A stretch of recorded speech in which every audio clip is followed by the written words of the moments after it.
faire. Fortifie-toi. Toi seulement Oui. et aie bon courage. Oui. En agissant fidèlement selon toute la loi que Moïse, Selon tous les principes. Oui.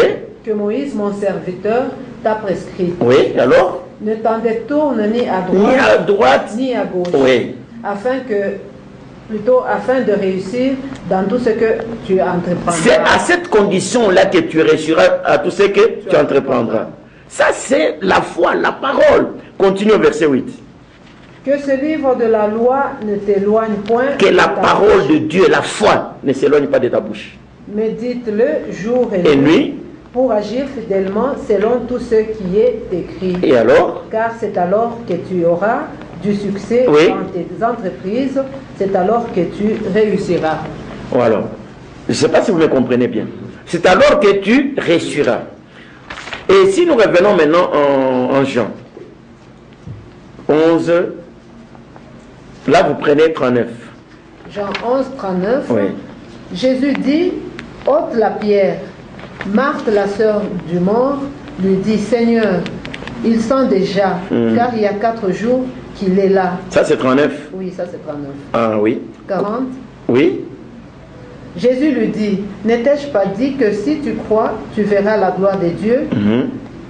Ils ôtèrent donc la pierre, Ouais. et Jésus leva les yeux en haut et dit, Père, je te rends grâce de ce que tu m'as exaucé.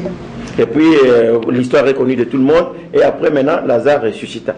Le problème de l'esprit, lorsque Jésus savait par son esprit que Lazare va ressusciter. Lazare va ressusciter. C'est ainsi qu'il va dire, avant même qu'ils arrivent là-bas, il va dire à ses disciples que non, écoutez, allons réveiller notre frère qui dort. Les autres croyaient que c'était la somnolence, il dormait, tout ça. Il a dit non, il est mort, nous allons le réveiller, ressusciter. Donc ici, l'Esprit de Dieu est allé, c'est aussi notre principe que nous devons comprendre.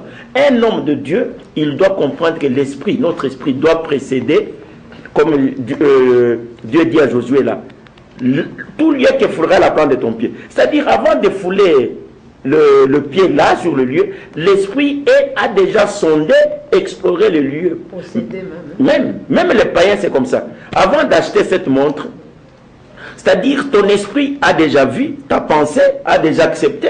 C'est-à-dire, tu as déjà reçu, tu as déjà eu cette montre avant de la posséder. Même avant d'acheter une veste, tu l'as vu chez Willy, il est bien habillé, ça c'est beau.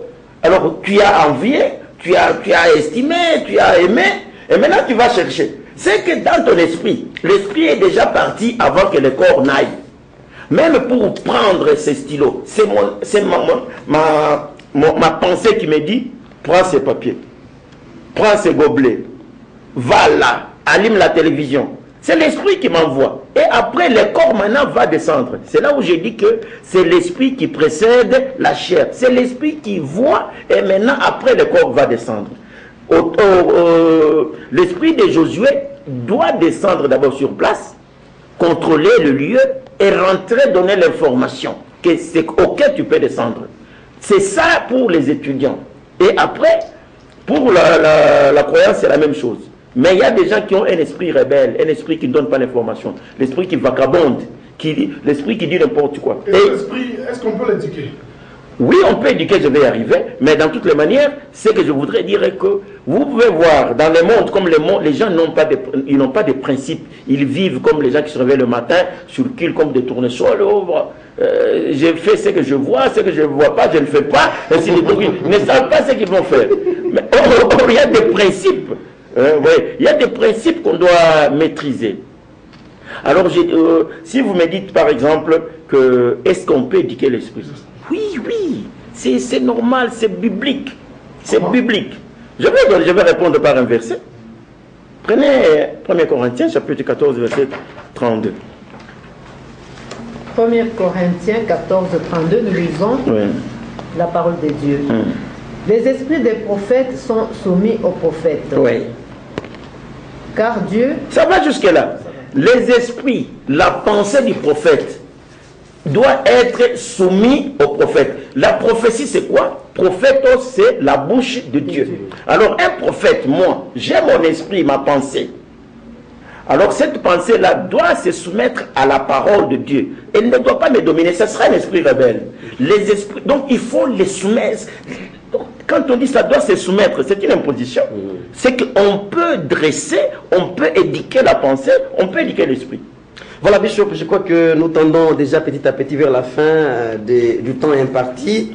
Mais terminons par cette question, Bishop, par rapport aux enseignements que vous avez donnés aujourd'hui, tellement intéressant. Mais qu'est-ce que les étudiants, qu'est-ce que vous pouvez proposer aux étudiants aujourd'hui par rapport à notre leçon? Ok, je vais dire ceci. Oui. L'information que nous recevons peut être...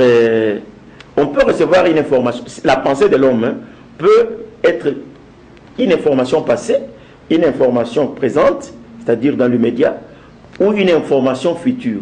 Pour que le futur entre dans notre vie, comme les gens disent, par exemple, vous pouvez voir quelqu'un qui vous dit, il veut entrer dans un bus, ou dans un camion, ou dans un avion, il descend, ah, non, je ne pars plus. Et l'avion part, ou le bus, il fait un accident. On dit, mais comment ça? Oh non, c'est la télépathie. Ça, c'est un terme pour les gens qui n'ont pas cet enseignement.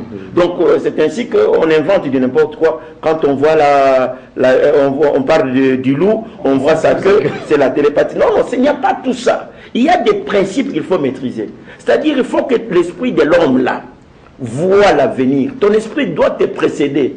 C'est un enseignement pour voir si là où tu veux partir, c'est ok, oui ou non. Et l'esprit doit rentrer, donner les formations. C'est ce que, tu vois la colombe quand elle était descendue sur Jésus. Si tu vois l'histoire de Noé, on avait envoyé la colombe pour aller chercher l'information.